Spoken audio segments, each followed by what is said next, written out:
김경환 목사님의 설교 적그리스도의 표 666 때문에 걱정하십니까가 책자로 발간되었습니다. 원하시는 분은 지금 문의하시기 바랍니다. 육신의 구조와 기능과 질병에 따른 성경 말씀 첫 번째 시간으로서 오늘은 세포와 치유에 대해서 말씀드리려고 합니다. 어제의 내 몸과 오늘의 내 몸이 같을까요? 다를까요? 다르죠? 아니 뭐 연세 들면 그건 다 알죠. 예.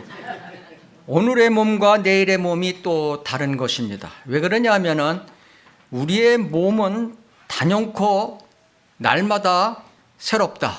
그것은 바로 세포의 원리 때문에 그런 것입니다. 세포. 이 세포란 무엇인가? 세포는 모든 생물의 기능적, 구조적 기본 단위로 생명을 이어가는 가장 기초적인 단위를 얘기하고 있는 것입니다. 그래서 세포가 모이면 조직이 되고 조직이 모이면 장기가 되죠. 기관이 되죠. 그 다음에 그것이 모이면 몸이 되는 것입니다. 세포는 우리 한 사람에 얼마나 많은 세포가 있는 줄 아십니까? 얼마나 많은 수가 있겠어요? 100조. 세포의 종류는 그러면 몇 개나 되냐? 세포의 종류 약 270개 정도 된다고 합니다. 270개. 모든 세포 하나하나에 핵이 다 있어서 그 핵 내에 유전자가 있기 때문에, 유전 정보가 있기 때문에 그 저장된 유전 정보로 인해서 우리 몸이 세포가 움직이고 있는 것입니다. 이 세포 하나에 가진 유전 정보가 얼마나 많은가 하면은 우리 성경책 300권 정도가 됩니다. 하나의 세포가. 어마어마한 거죠. 이것은 과학자들이 만들 수 없어요. 이 세포들은 끊임없이 분열을 하고 있는 것입니다. 탄생만 일어나지 않고 새로 생기는 세포만 일어나지 않고 세포의 생김과 동시에 따라가는 것이 죽음. 생성과 죽음이, 그러니까 자살, 이 죽음을 이제 용어로는 자살이라고, 세포가 자살한다고, 유전 정보에서 죽게 만든다는 거죠. 자살과 생성은 우리 생명을 이어가는 자구책인 것입니다. 이 세포들의 98%가 1년 내에 새롭게 되는 것입니다. 우리 몸에 있는 모든 세포의 98%가 1년 내에 다 새 걸로 바뀐다는 거예요. 우리 몸의 세포는 이런데 우리의 영적 세포는 어떻습니까? 잘 생각해 보시기 바랍니다. 위장 점막 세포는 3, 4일마다 바뀝니다. 3, 4일. 위하고 장이 나쁘면은 3, 4일 안에 치료될 수 있다는 얘기예요. 혈액세포는 적혈구가 수명이 4개월, 백혈구가 하루가 안 됩니다. 백혈구는. 뼈세포는 7, 8개월마다 교체되는 것입니다. 뼈. 그래서 1초에 우리의 몸에 있는 세포는 380만 개가 새로 생성되고 죽고 하는 것입니다. 1똑딱 하는 순간 380만 개. 하루에 우리 몸에 3,300억 개, 질량으로 얘기하면 80g의 세포가 교체되는 것입니다. 80g이 하루에 교체되고 있는 거예요. 이 중 물론 86%가 혈액세포죠. 12%가 상피세포. 그래서 때는 생기게 되어 있는 것입니다. 우리 몸의 때. 이 피가 86%를 차지하기 때문에 우리의 몸의 세포의 생명은 피에 있는 것입니다. 피. 제가 다음 주에 피에 대해서 말씀드리겠습니다. 이 정상적인 세포 분열은 유전자에 의해서 발생되고 있는 것입니다. 이 세포의 유전자는 이 저주받은 세상에서 사는 동안에 이것은 피할 수 없는 문제가 생기는 것입니다. 왜 그러냐? 이 저주받은 세상으로 인해서 오염된 물, 오염된 공기, 오염된 음식, 또 환경 호르몬 이런 것들로 인해서, 두 번째는 세상과 육신에 다가오는 스트레스. 우리 몸이 이 세상에 살려면 스트레스를 받게 되어 있는 거죠. 그래서 이걸로 인해서 이 세포는, 유전자는 변이가 돼서 문제가 발생되고 있는 것입니다. 세포의 유전자 변이는 1억 분의 1만 일어나도 1억 분의 1, 돌 던지면 지나가다 돌에 맞아서 죽을 확률이죠. 1억 분의 1만 생겨도 하루에 5,000개의 암세포가 생기고 있다. 예. 그러니까 우리 모두는 다 암 환자다. 우리 모두는 다 암 환자예요. 우리들의 영적 암세포도 마찬가지죠. 이 암세포라는 것은 자살을 거부하는 세포예요. 자살을 거부하는 세포. 반항적인 세포. 스스로 영생을 꿈꾸면서 지속적으로 성장해 나가는 세포가 이 암세포인 것입니다. 그래서 그렇게 크면서 정상세포를 파괴시키는 것이죠. 우리의 영적 암세포도 마찬가지인 것입니다. 올바른 성경과 교리에 반항적인 교회들의 모습을 보십시오. 한번 영적인 암이 생기면 절대 고치기 어려운 것입니다. 그러나 우리 몸 안에는 선천적 면역세포인 백혈구의 한 종류인 NK셀, 내추럴 킬러 셀이라는 것이 있습니다. 이것을 한국말로 하면 자연 살해 세포, NK셀. 이 NK셀이 있어서 변이된 암세포나 바이러스에 의해서 침범당한 세포를 갖다가 즉시 달라붙어서 퍼퍼린이라는 물질을 암세포에 달라붙어서 냅니다. 그러면 암세포가 구멍이 뚫립니다. 구멍이. 그런 다음에는 그랜자임이라는 물질을 내서 그 암세포를 굶겨 죽이게 되어 있는 것입니다. 이것이 NK셀인 것입니다. 그래서 우리는 NK셀이 있기 때문에 하루에 몇 개, 5천 개의 암세포가 생겨도 멀쩡하게 암에 안 걸리고 살고 있는 것입니다. 그러나 이 면역 체계가 고장나면 암세포를 NK셀이 작동이 못하면 암세포가 성장하는 것이죠. 그래서 그 암세포가 1억 번 정도 분열하게 되면은 1cm에 비로소 암이 되는 것입니다. 1cm의 암. 이 NK셀은 우리 몸 안에 약 50억 개가 있는 것입니다. 50억 개. 그래서 요새는 현대 과학이 발달돼서 NK셀의 활성도를 측정하는 피검사가 있습니다. 병원에 가면서 NK셀의 활성도를 검사해달라 하면은 검사할 수 있습니다. 그걸 수치를 보면은 너는 암에 걸릴 가능성이 많다, 적다, 이것을 알 수 있는 것입니다. 세포는 구성이 어떻게 되어 있냐면은 세포막이 있죠. 그 다음에 세포막 안에 세포질이 있고 그 세포질 안에 여러 세포의 소기관이 있고 그 다음에 그 소기관 중에 가장 중요한 것이 핵인 것입니다. 이것으로 구성되어 있는데 우선 세포막은 모든 세포의 세포막 성분은 단백질과 콜레스테롤인 것입니다. 그래서 이 콜레스테롤 수치가 높다고 해서 콜레스테롤 약을 잡수는 분 조심해야 되는 것입니다. 이 콜레스테롤이라는 것은 우리 몸에 가장 필요한 구성 성분인 것입니다. 그 약을 먹어갖고 콜레스테롤 수치를 너무 떨어뜨리게 되면은 그 사람은 그때부터 질병에 걸리게 되어 있는 것입니다. 그 다음에 그 안에 세포질이 있고 그 다음에 세포 소기관이 있는데 우리가 학생 때 고등학교 때 많이 배웠을 것입니다. 뭐 ATP가 어쩌고 저쩌고 해서 미토콘드리아가 어쩌고 저쩌고 하는 거 그런 거 한번 생각이 어렴풋이 나실 것입니다. 가장 중요한 소기관이 미토콘드리아. 이 미토콘드리아라는 것은 에너지를 발생하는 발전소인 것입니다. 발전소. 쉽게 하면 발전소. 그래서 우리 세포도 호흡한다고 그러죠. 세포도 호흡을 한다. 근데 그것을 세포가 이제 환원되는 과정에서 미세한 전류를 흐리게 되어 있는 것입니다. 그래서 미토콘드리아 내에서 우리가 에너지를 내고 전류가 흐리게 되어 있는 것입니다.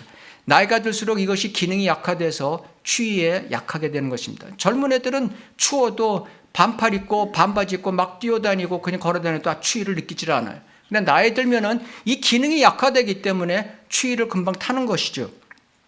그 다음에 리보솜이라는 게 있습니다. 세포 내 단백질 생산 공장이죠.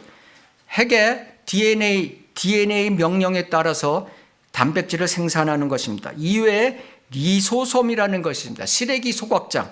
이 쓰레기 소각장이 있는데 이것이 최근에 밝혀진 게 뭐냐면은 자가포식이라는 오토파기라는 자가포식이라는 작용을 하고 있습니다. 이거가 이제 이 세포를 늙은 세포, 병든 세포를 다시 정상으로 되돌릴 수 있는 작용을 하는 것입니다. 2016년에 이것을 발견해서 노벨 의학상을 받았습니다. 일본 사람이. 굉장히 중요한 것이죠. 제가 나중에 또 말씀드리겠습니다. 이것은 골기체라는 것이죠. 그건 물류창고. 소포체, 그런 게 이제 운반, 택배 역할을 하는 것이죠. 이렇게 세포 소기관이 있는데도 각각의 기능이 다 있는 것이죠. 그래서 그 다음에 핵이 가장 중요한 것인데 이 암호화된 유전자들을 다 품고 있죠. 핵마다. 그래서 생명 활동을 지지하고 다 명령을 내리고 있는 것입니다. 이런 기능을 볼 때, 세포 하나의 기능을 볼 때 진화론자 과학자들은 그런 반박할 여지가 아무것도 없는 것입니다. 아무리 과학이 발달돼도 이 세포 하나를 만들 수 있는 기술이 없습니다. 왜냐? 하나님께서 만드신 거기 때문에 이것을 만들 수가 없어요, 인간이요. 예. 세포의 기능은 한마디로 생명의 기본적인 속성이라고 할 수 있는 것입니다. 이 세포를 통해서 외부 환경에 대한 반응, 영양 획득, 에너지 생산, 생식과 성장, 합성 분해들을 다 일으키는 유기체인 것입니다. 유기체. 그래서 유기체에 대해서 한번 살펴보겠습니다. 몸은 살아있는 세포의 유기체인 것입니다. 유기체라는 것은 생물체라는 것입니다. 형태적, 기능적으로 분화된 여러 부분이 상호 서로 밀접한 관계가 있으며 전체로서 하나로 정비된 통일체. 세포 100조 개의 세포가 하나의 유기체로서 작동해서 사람이 살아가고 있는 것이라는 뜻이죠. 이 유기체에 반드시 필요한 것은 세포의 기능뿐만 아니라 신진대사가 필요한 것입니다. 세포가 아무리 잘 만들어져도 신진대사로 그것이 움직이지 않으면 그 사람은 죽은 것입니다. 이와 같이 그리스도의 몸도 유기체인 것입니다. 교회도 유기체. 성도 각각이 세포로서 생명이 있다고 성경에 에베소서 4장 4절에 말씀하고 있는 것입니다. 주 예수 그리스도가 머리요 그리스도인들은 한 몸인 유기체니라. 우리의 몸은 60개조의 세포로 되어 있어서 어마어마한 하나님의 능력으로 인해서 그것이 상호 관계를 맺고 있듯이 그리스도인들도 말씀의 능력으로 인해서 각 지체들이 서로 그런 유기체를 이루고 있다는 것입니다. 그래서 서로 이해하고 양보하고 사랑하고 협력하고 교제하고 해야 된다는 것입니다. 그래서 우리가 여기서 알아야 될 교훈은 자기가 하나님을 믿는다고 하면서 인터넷으로만 예배만 보고 있는 분들 조심하셔야 되는 것입니다. 그것은 하나님이 만든 그런 유기체가 아닌 것입니다. 유기체의 역할을 해야지만 그 사람이 살아있는 것입니다. 그래서 먼저 몸의 유기체에 대해서 보겠습니다. 먼저 세포는 어떻게 돼요? 먹어야 살죠. 세포도 살아있는 것인데 먹어야 사는 것입니다. 그래서 우리가 세포가 살려면 좋은 음식, 물이 필요한 거죠. 좋은 음식과 물이 필요한 것이죠. 좋은 음식은 여러분들 너무나 잘 알고 계시잖아요. 많이 나오잖아요. 방송에도 나오고 유튜브에도 나오고 뭐가 좋고 뭐가 나쁘고 많이 나오니까 생략하겠습니다. 그런데 요점을 말씀드린다면 과도한 칼로리 섭취는 피하라. 예. 과도한 당분, 탄수화물을 피하라. 이것이 건강의 법칙인 것입니다. 그 다음에 물, 많은 사람들이 이 물을 음식만 하지 물을 간과하고 있는 것입니다. 특히 연세 드신 분들 물을 간과해서는 절대 좋은 음식 먹어도 아무 소용없습니다. 이 물은 각종 영양소를 흡수, 이동시키는 용매 역할을 하는 것입니다. 체내 물질 대사를 이루는 것입니다. 신진대사를 이루는 것이죠. 그렇죠? 그 영양소만 많다고 해서 아무 소용없어요. 물이 부족하면은 그 사람은 늙게 되어 있는 것입니다. 병들게 되어 있는 것입니다. 나이 들수록 충분한 물이 필요한 것입니다. 그리고 순수한 물을 마셔야 되는 것입니다. 몸에 우리가 태생했을 때 몸의 수분 비율은 70%입니다. 근데 노인이기 때문에 50%로 줄어드는 것입니다. 그것이 바로 노화 현상인 것입니다. 20대까지는 우리가 가만히 있어도 갈증 호르몬이라는 게 있습니다. 갈증을 유발하는 호르몬이 있습니다. 근데 20세가 넘어가서는 이 갈증 호르몬의 수준이 빡 떨어집니다. 떨어지니까 자기가 갈증이 나도 갈증을 느끼지 못합니다. 그러니까 물을 안 먹게 되는 것이죠. 그래서 20대까지는 물 먹어라 할 필요도 없지만은 20대 넘어서는 물을 챙겨 먹어야 된다. 스스로 먹어야 된다는 것이죠. 되도록이면은 찬물을 먹으면 안 되는 것입니다. 찬물을 먹으면, 연세 드신 분들은 찬물 먹으면 안 되는 것입니다. 체온, 뜨뜻한 미지근한 물을 드셔야 되는 것입니다. 세포는 신진대사를 해야 된다. 그러면 세포가 신진대사를 어떻게 해야 되느냐? 적당한 움직임이 있어야 되는 것입니다. 운동이 필요하다는 것입니다. 뭐 말씀 안 드려도 잘 아실 것입니다. 그 다음에 물처럼 중요한 것이 뭐냐면 스트레스. 스트레스를 받아야 되는 것이, 이 스트레스에 대해서 개념들이 잘못되어 있어요. 스트레스 하면 무조건 나쁜 거 이렇게 생각하는데, 사람이 적당한 스트레스가 있어야 그 사람은 신진대사가 활발하고 좋은 방향으로 나가는 것입니다. 그냥 아무 스트레스 없이도 마냥 퍼져 있으면 좋은가? 그게 아니죠. 아리조나의 인디안 피마 족속을 보십시오. 아리조나의 인디안 피마 족속. 그 사람들이 이제 보호구역이 생겨갖고 미국 정부에서 전부 다 돈 대주고 먹고 그냥 사는 거예요. 그죠? 술 먹고 마약하고 사는 거예요. 그러니까 그 사람들이 80%가 피마 족속의 80%가 당뇨병에 걸렸어요. 그래서 어떻게 돼요? 80%가 당뇨병에 걸렸으니까 그 인구는 감소하게 되어 있는 거예요. 그죠? 이것이 미국 정부의 정책인지 모르겠지만은 차후금 그렇게 되고 있는 거예요. 인디안 레저베이션에 사는 인디안들이 죽어가고 있는 거예요.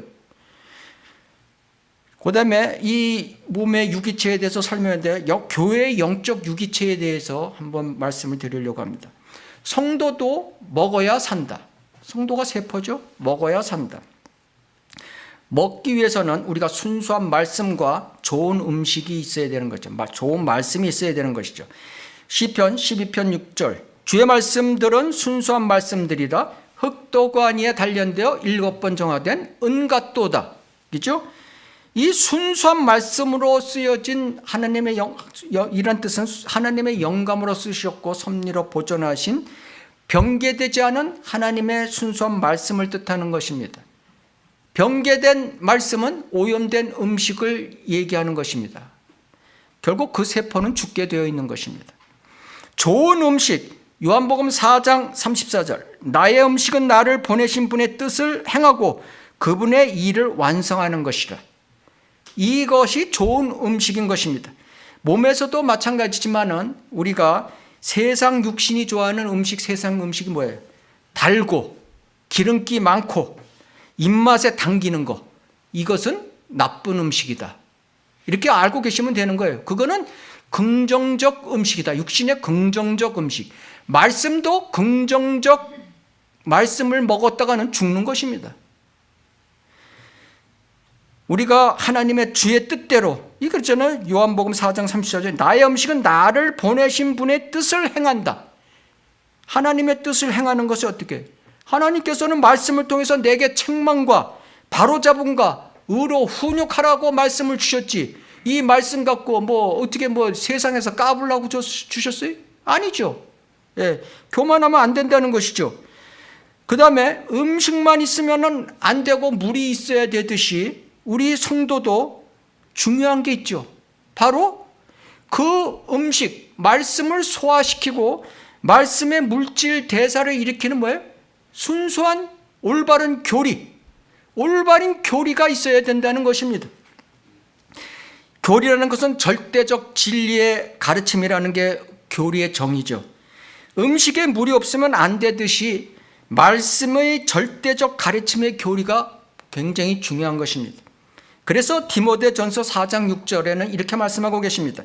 너는 네가 따르던 첫째 믿음의 말씀들과 둘째 선한 교리의 말씀들로 양육을 받아 예수 그리스도의 선한 일꾼이 되라. 예수 그리스도의 유기체 성도가 되라. 이런 뜻인 것입니다. 성도는 이 먹는 것도 말고도 또 신진대사가 활발해야 되는 것입니다. 그러니까 적당한 운동을 해야 되는 것이죠. 성도도 적당한 운동을 말씀의 운동을 해야 되는 거예요. 말씀만을 먹고 살고 신진대사를 안 하고 가만히 있으면 어떻게 되느냐? 그 사람은 영적으로 죽은 거다. 야고보서 2장 17절, 행함이 없으면 믿음만으로는 죽은 것이니라. 그렇죠? 말씀 공부만 하고 집에서 24시간 공부만 하고 파고 앉았으면 그게 뭐예요? 그 사람은 죽은 거다 이거예요. 디모데, 그 다음에 두 번째, 제가 아까 말씀드렸듯이 이런 운동과 그 다음에 필요한 게 뭐예요? 스트레스. 성도도 스트레스가 필요한 것입니다. 왜? 옛사람과 새사람의 영적 전쟁이 끊임없이 일어나는 것이 실체인 것입니다. 구원받은 그리스도의 성도는 영적 전쟁이 옛사람이 존재하고 새사람이 존재하기에 끊임없이 일어난다는 뜻인 것입니다. 결국 전쟁이 일어난다는 거예요. 전쟁이 일어나면은 이 영적 전쟁을 안 하고 스트레스를 안 받고 있던 사람들은 죽어요. 전쟁의 경험이 없으면 죽는 거예요. 디모데후서 2장 3절 4절 너는 예수 그리스도의 훌륭한 군사로서 고난을 견뎌내라. 전쟁에 임하는 자는 아무도 이생의 일들에 얽매이지 아니하나니 이는 자기를 군사로 뽑은 자를 기쁘게 하려 함이니라. 아무도 이생의 일들에 얽매이지 아니하나니, 이 뜻은 고린도전서 10장 13절에 분명히 이렇게 말씀하고 계시는 거예요. 네가 감당할 수 없는 시험은 너한테 주지 않는다. 이게 하나님의 뜻인 것입니다. 그래서 어떠한 어려움이나 어떠한 문제가 생기면은 이것이 얽매이면 안 되는 거예요. 세상적인 거, 육신적인 스트레스에 얽매이면은 지는 거예요. 그것은 강한 스트레스죠. 그건 적당한 스트레스가 아닌 거예요. 지면은. 그래서 강한 세상적인 일에 지게 되면, 스트레스에 지게 되면 강한 스트레스로 와서 영적 전쟁이 지고 마는 것입니다.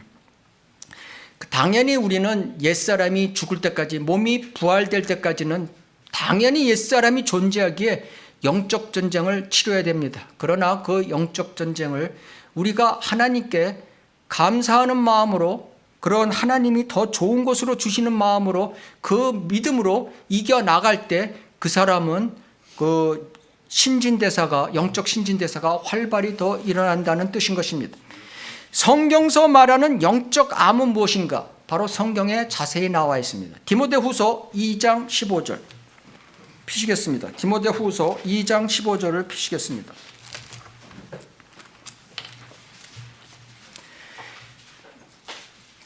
디모데후서 2장 15절에서 18절까지 제가 봉독하겠습니다. 너무나 잘 아는 구절이죠. 네가 진리의 말씀을 올바로 나누어 자신이 하나님 앞에 부끄럽지 않은 일꾼으로 인정받도록 공부하라. 16절 비속하고 허황된 말장난을 버리라. 이는 그것들이 더욱 불경건으로 나아갈 뿐임이니라. 17절 그들의 말은 종창처럼 퍼져나갈 것이며 그들 가운데는 후메니오와 필레토가 있느니라. 18절 그들은 진리에 관해서는 정도를 벗어나서 부활이 이미 이루어졌다고 말하여 어떤 사람들의 믿음을 뒤엎고 있느니라. 우리가 17절을 보면 종창이라는 단어가 나옵니다. 이 종창은 영어로 하면 캔커라는 건데 이게 라틴어로는 캔서예요. 캔서. 그래서 영어에서는 캔커를 쓰다가 라틴어 캔서가 더 좋은지 영어도 캔서로 다시 고쳤어요. 그래서 캔서 같은 말이에요. 성경에 이 캔커라는 단어는 2번 나오는 것입니다. 야고보서 5장 3절에도 나오죠. 이것이 암인 것입니다. 결국 암. 18절에 보면 어떤 사람들의 믿음을 뒤엎고 있느니라. 16절에 비속하고 허황된 말장난, 즉 거짓 설교, 거짓 성경, 거짓 교리, 이것은 암과 같은 존재로 다가와서 교회의 유기체 세포들을 잡아먹고 만다는 뜻인 것입니다. 어떤 사람들의 믿음을 뒤엎고 있느니라. 하나님께서는 이 유기체로서 그러면은 가만히 계시냐? 그렇지 않죠. 우리 몸에 NK셀이 있듯이 하나님께서도 가만히 계시지 않은 것입니다. 이 암세포를 없애고 구멍내고 그것을 녹여버리는 자연사의 살해세포가 바로 15절이라는 것입니다. 15절 내가 진리의 말씀 올바로 나누어 하나님 앞에 부끄럽지 않은 일꾼으로 인정받도록 공부해라. 하나님의 말씀을 올바로 나누어 계속 공부해 나가는 것이 NK셀의 활성화인 것입니다. 히브리서 4장 12절 하나님의 말씀은 살아있고 능력이 있어 양날이 있는 어떤 칼보다도 예리하여 혼과 영 그리고 관절과 골수를 찔러 가르고 마음의 생각들과 의도들을 판별하느니라. 하나님의 말씀은 NK셀로서 거짓 교리, 거짓 성경을 판별하여 잡아먹어버려 영적 암에 안 걸리게 하는 살아있고 능력 있는 말씀이라는 뜻인 것입니다. 그러면은 이 세포에 대해서 성경에 말한 함축적인 한 구절이 어딘가? 바로 고린도후서 5장 17절인 것입니다. 고린도후서 5장 17절을 찾겠습니다.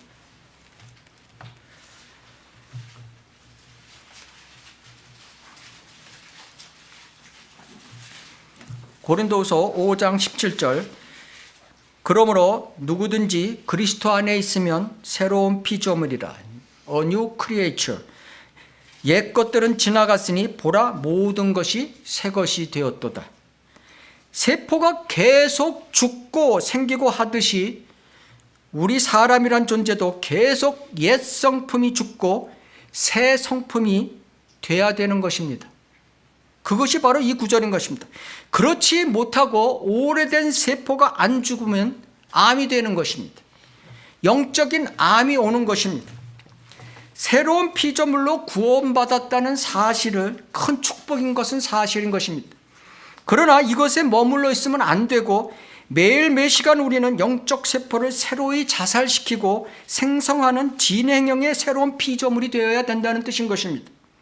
그렇지 못하면 후메니오와 필라토 같이 되어서 실족하고 만다는 것입니다. 두 번째, 치료와 치유에 대해서 말씀드리겠습니다. Treatment and Healing. 제가 질문하겠습니다. 치유와 치료는 같은 뜻이다. 맞습니까? 틀립니까? 치유와 힐링과 트리트먼트는 같은 뜻이다. 틀려요? 예, 틀린 게 맞는 거예요. 이거를 모르고 잠깐 혼합해서 쓰는 경향들이 있어요. 치유했다가 치료해. 왜냐? 성경에는 치료라는 단어가 안 나와요. 그러니까 치유만 나오니까 치유했다. 치유를 읽으면서 치료 이런 개념으로 듣거든요. 그건 분별해야 되는 거. 오늘 이제 성경 공부를 통해서 그걸 앞으로 분별하시기 바랍니다. 우리가 복과 축복이 틀리듯이, 그죠? 치유하고 치료하고는 틀린 거예요. 병원에 가서 당뇨병, 고혈압, 고지혈증을 치유한다고 해요? 치료한다고 해요? 치료죠. 예. 자, 더 어려운 문제 내겠습니다. 병원에서 암 완치를 받았어요. 암 치료해서 완치를 받았어요. 5년이 지나서 완치를 받았어요. 재발이 안 돼서. 치료된 것입니까? 치유된 것입니까? 치유? 땡. 치료예요. 제가 조금 전에 말씀드렸잖아요. 우리는 다 암 환자다. 다 암 환자예요. 예? 그걸 항상 머릿속에 잊고 살아야 돼요. 이것을 그래서 암에 안 걸리게 하려면 하면서 이 공부를 하는 거예요. 우리는 다 암 환자다. 예, 이걸 머릿속에 들고 우리가 믿음 생활을 해야 되는 거예요. 치료라는 것은 다스릴 치, 고칠 요죠. 그죠? 치료. 누군가에 의해서 병이나 상처가 완화되는 것을 말하는 것입니다. 외부의 힘으로, 그죠? 예, 증세를 완화시키는 것. 이것이 치료. 한의에서는 표치라고 하죠. 표치. 이것을 표치라고 하는 것입니다. 치유는 다스릴 치에 나올 유. 스스로 병을 낫게 하는 것. 즉 스스로 자신의 본질로 되돌아가게 함으로써 원인이 제거되는 것. 이것을 치유라고 하고 한의에서는 근치라고 하는 것입니다. 근치. 진짜 의사는 환자를 볼 때 질병의 치료만 보면 안 되고 치유까지 봐야 되는 것입니다. 근데 이것은 사실상 병원에 가서 불가능해요. 그죠? 왜 불가능할까요? 이 치유를 위해서는 결론적으로 말씀드리지만 영, 혼, 몸을 다 알아야 돼요.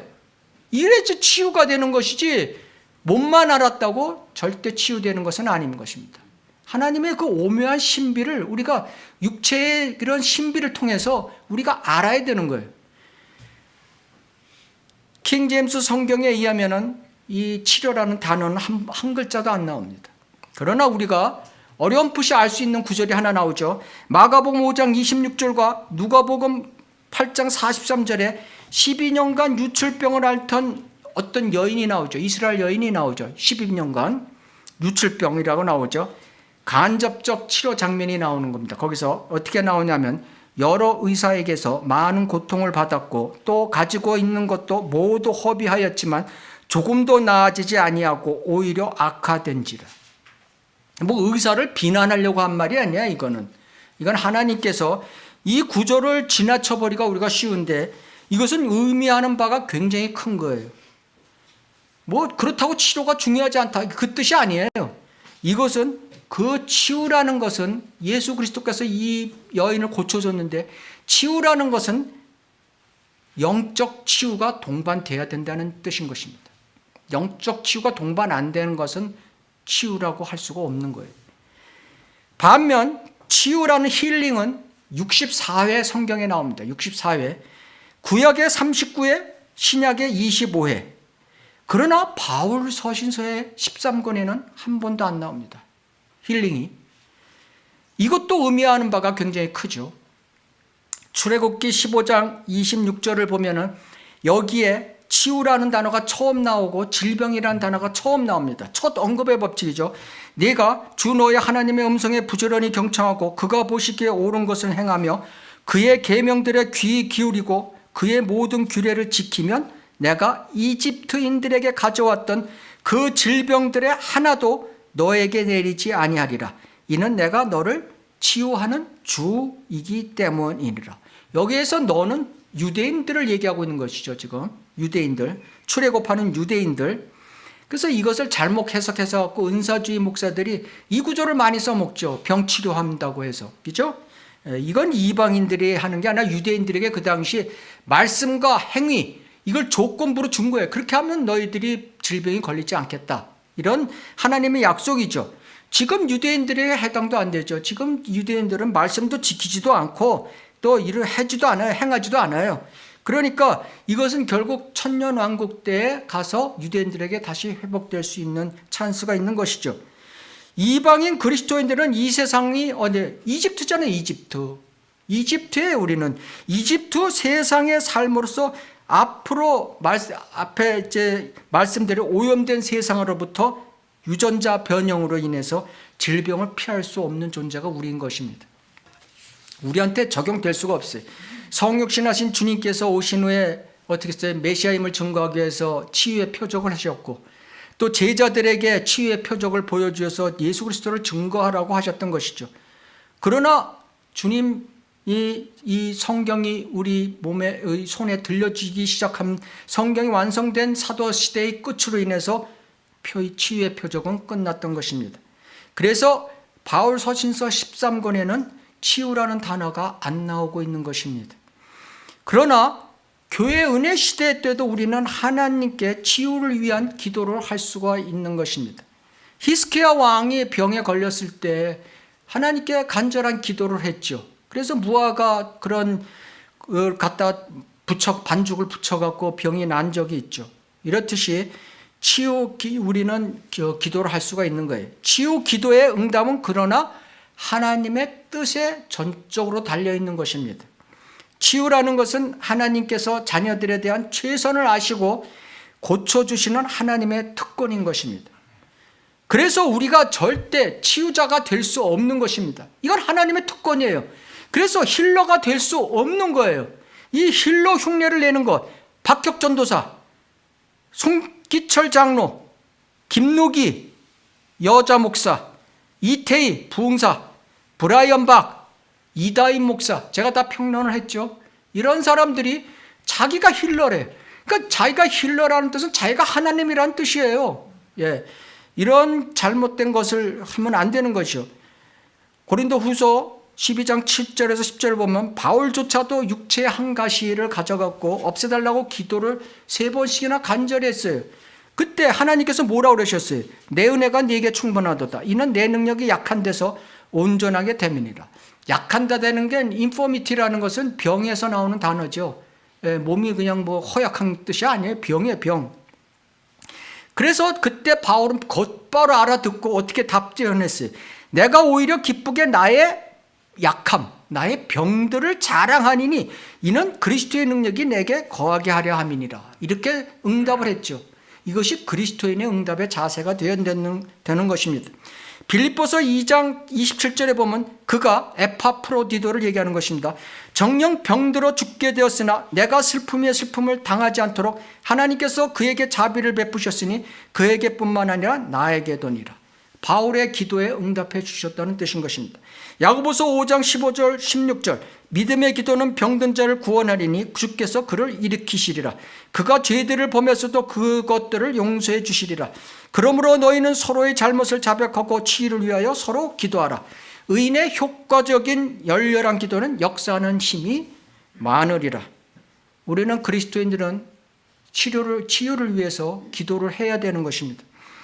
그러나 은사주의자들은 자기가 사도인 양, 자기가 예수 그리스도인 양, 예수님 사역시처럼 사도시대처럼 자기가 힐러가 돼서 안수 치료하고 터치 미니스터리하고 임파테이션 전의를 하고 이런 것들을 하고 있는 것입니다. 그것은 마귀의 영에 사로잡힌 흉내를 내는 짓인 것입니다. 이런 하나님의 치유는 주님이 재림하시면 천년왕국에서 다시 일어날 것입니다. 그래서 구약의 맨 마지막 말라기 4장, 신약의 맨 마지막 계시록 22장에서 이 치유를 강조하고 계신 것입니다. 말라기 4장 2절 그러나 내 이름을 두려워하는 너에게는 의의 태양, 주님이죠. 그 의의 태양이 그의 날개에 치유를 가지고 솟아오르리니 그리하면 너희는 나가서 외양간의 송아지들처럼 자라리라. 계시록 22장 2절 그 도성의 거리 한가운데와 그 강의 양편에는 생명나무가 있어 12가지 과실을 맺으며 달마다 과실을 내리라.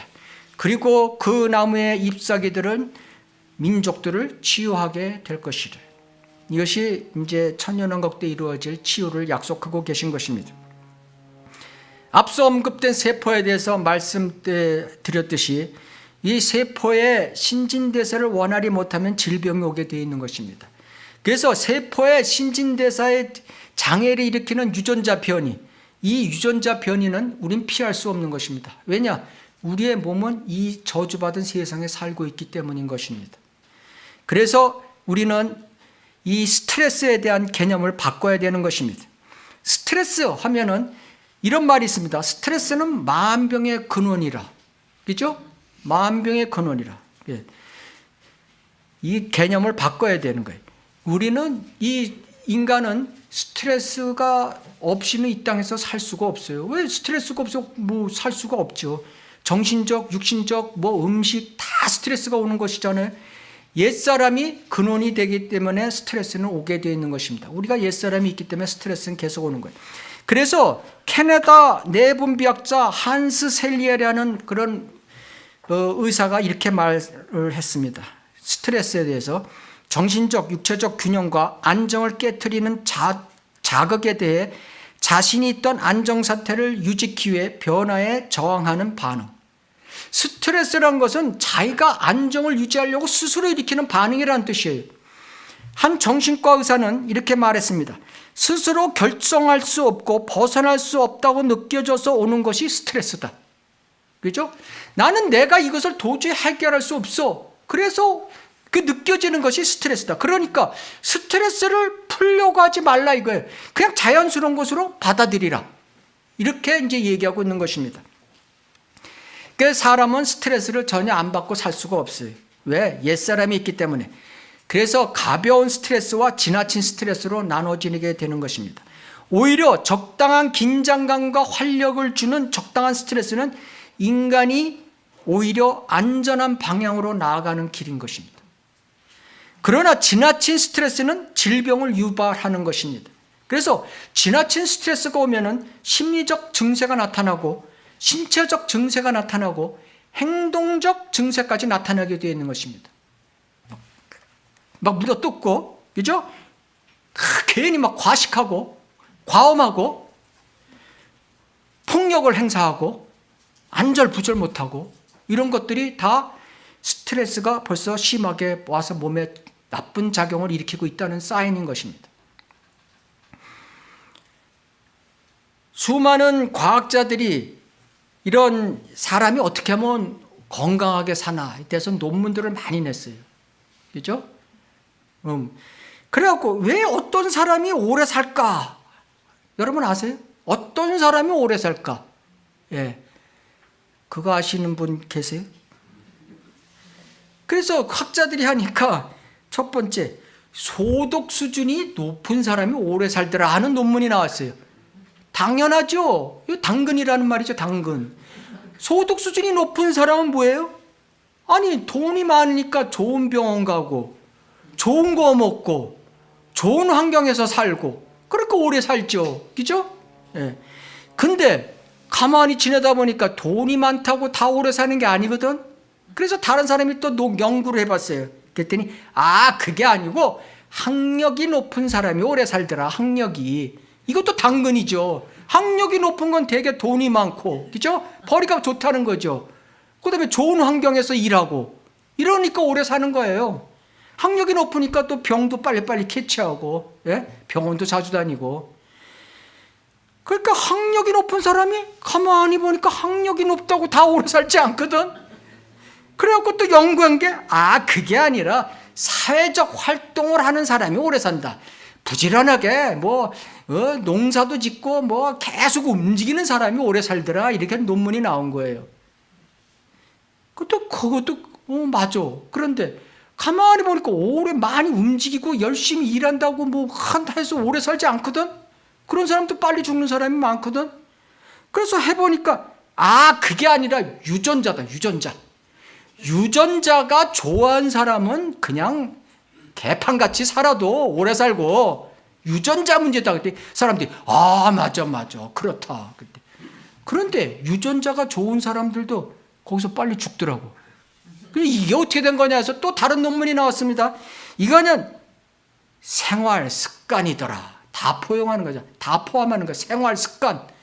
운동을 하느냐, 좋은 것을 먹냐, 좋은 일을 하냐, 안전한 일을 하냐, 잠을 잘 자냐, 이런 걸 다 포함시키는.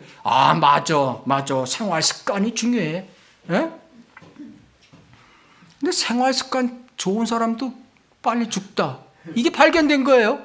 그래서 요새 최근에 한 걸 조사를 했더니, 그거보다도 믿음 생활이더라. 믿음 생활. 종교를, 믿음 생활을 한 사람이 평균 7년 이상 더 살더라. 예. 이까지 나왔습니다. 그래서 제가 이 6가지를 말씀드리는 6가지 누가 맞고 틀리고 한 게 아니에요. 이게 다 맞는 말이에요. 그죠? 이 다 맞는 말이에요. 이것을 6가지를 종합하면은 뭐냐? 영혼, 몸. 영혼, 몸이 다 작동해야 결국은 건강하다는 뜻이 되는 것입니다. 그래서 사람은 영혼, 몸의 존재, 이 존재를 하나님께서 하나님의 형상대로 지으셨죠. 그죠? 예. 삼위일체로 지으신 거예요. 그래서 삼위일체로 3분법으로 한다는 것을 하면은 또 선분법으로 하는 데는 2단이래, 2단. 이런 것도 많이 나와요. 예? 유튜브에 많이 나와요. 3분법이 2단이래. 2분법에서 몸과 영혼이 맞는 거지, 몸, 영, 혼, 영 이렇게 하는 건 이거는 다 2단이래. 이런 무식해도 용감한 거지, 정말. 예? 동물도 몸혼영이 있어요. 동물도 몸혼영. 동물에도 몸혼영이 있다고. 예? 동물에도, 그러면 동물이 하나님 형상대로 지었냐? 아니죠. 예? 동물이 원숭이가 우리의 조상이에요? 아니죠. 동물 따로 있고 사람 따로 있어요. 몸혼영은 다 있어도. 그렇지만은 동물과 사람을 분별하는 기준이 뭔가? 인격체입니다. 인격체. 인격체가 동물에는 없어요. 인격체가 없기 때문에 그들에는 언어가 없고 말이 없고 글이 없어요. 이것이 동물인 것입니다. 구원받은 사람은, 구원받지 못한 사람은 영이 있어도 인간의 영만 있기 때문에, 하나님의 영이 없기 때문에 그냥 영혼 몸이 있다고 해도 그 사람은 하나님의 영은 없는 것이죠. 이 영이라는 존재, 우리가 영혼 몸에서 혼은 자아를 얘기하는 것이죠.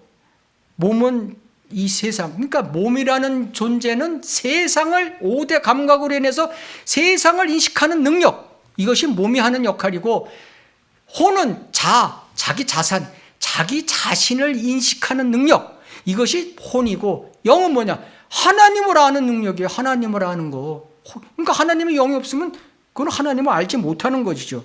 그래서 영에 대해서 제가 말씀드리면, 하나님을 인식하는 존재의 영에 대해서, 영은 구성 요소가 영, 양심, 영교, 직관인 것입니다. 이걸 잘 모르는 분들이 많아요. 양심이라는 게 뭐냐? 이게 믿음에 대한 선한 양심을 얘기하는 거예요. 믿음에 대한 선한 양심. 그죠? 인간의 영의 양심이 아니라, 그냥 도덕적 양심이 아니라 이것에 하나님의 영이 들어가면 믿음에 대한 선한 양심이 있다. 근데 그것을 믿는다고 하면서 자기가 성경대로 믿는 사람이라고 하면서 자기가 무슨 잘 믿는다고 하면서 이거 없는 사람 무진장 많던데요. 믿음의 선한 양심 없는 사람 무진장 많아요. 예? 뭘 하는지 그냥 제가 따로 얘기 안 해도 여러분 누구를 얘기하는지 알 것입니다. 영교, 하나님의 교제. 영교란 것은 하나님과의 교제죠. 그래서 이것이 어떻게 작동하냐 하면은 인간에게도 영이 있죠. 하나님 구원받지 않은 사람에도 영이 있어요. 그러니까 성령이 인간의 영에 신호를 줍니다. 성령께서 인간의 영에 신호를 주면 인간의 영이 혼에게 신호를 주고 혼이 몸에게 신호를 주는 체계가 바로 이 몸혼 영인 것입니다. 그래서 이 영이 그만큼 굉장히 중요하다는 거예요. 하나님과의 교제, 하나님의 교제가 굉장히 중요한 거예요. 이것이 결국은 건강에까지 영향을 미친다. 이렇게 결론이 나오는 것입니다. 직관, 영적인 직관적인 판단력. 그죠? 우리 직관적인 판단력 있죠? 저는 그 캐톨릭 성당에 들어가게 되면 아주 기분이 되게 나빠요. 그 순간. 그죠? 유흥업소 그런 거 보면 굉장히 기분 나빠요. 그런 거가 그 마귀의 영을 느끼는 것이죠. 직관적으로 느끼는 것이죠. 창세기 2장 7절. 주 하나님께서 땅의 흙으로 사람을 지으시고 그의 콧구멍에다 생명의 호흡을 불어넣으시니 사람이 살아있는 혼이 되었더라. 생명의 호흡이라는 게 뭐예요? 생명의 호흡이란 바람이죠. 영이죠. 영. 히브리어로 루아흐라는 거고 헬라어로는 푸뉴마라는 것이죠. 이거 그렇게 되어 있어요. 이거 갖다가 개역 성경에는 생기라고 되어 있죠. 생기가 뭐예요? 활력을 주는 기운이에요. 활력을 주는 기운과 생명을 주는 호흡하고 같아요? 예? 말이 안 되는 거예요, 이걸.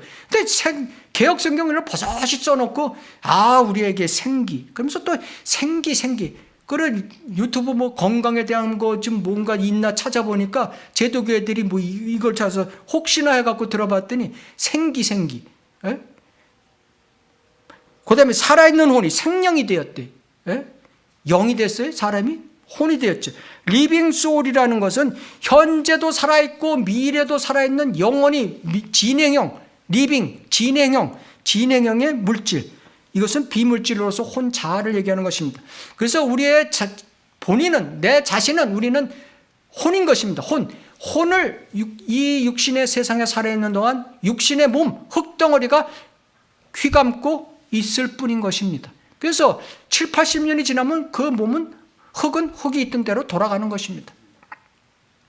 몸은 흙으로 만들어졌다. 흙의 원소 96가지와 동일하다.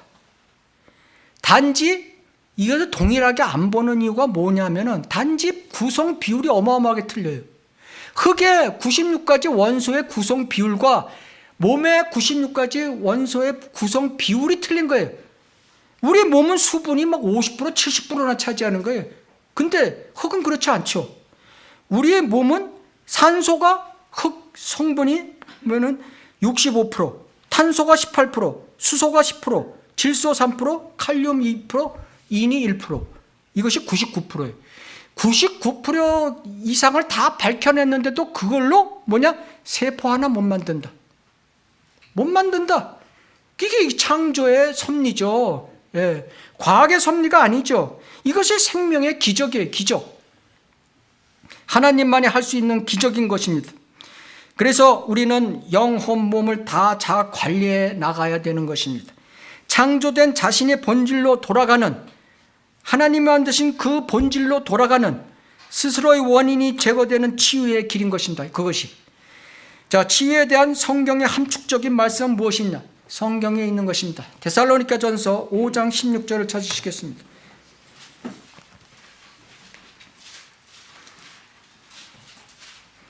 데살로니가전서 5장 16절.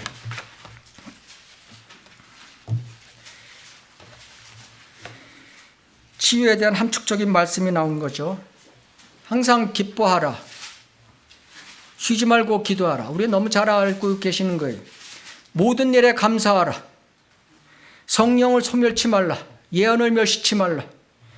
모든 일을 시험하여 보고 선을 붙잡으라. 선한 것을 붙잡으라. 악은 어떠한 것이든 어떤 형태든 피하라. 이 7가지가 나오는 것이죠. 그러면 23절에 곧바로 나오는 것입니다. 화평의 하나님 바로 그분께서 너희를 온전히 거룩하게 하시고 너희의 온 영과 혼과 몸이 우리 주 예수 그리스도께서 오실 때까지 책망할 것이 없게 보존되기를 하나님께 기도하라. 너희를 부르신 분은 신실하시니 그가 또한 이것들을 행하시리라. 이렇게 된 것입니다.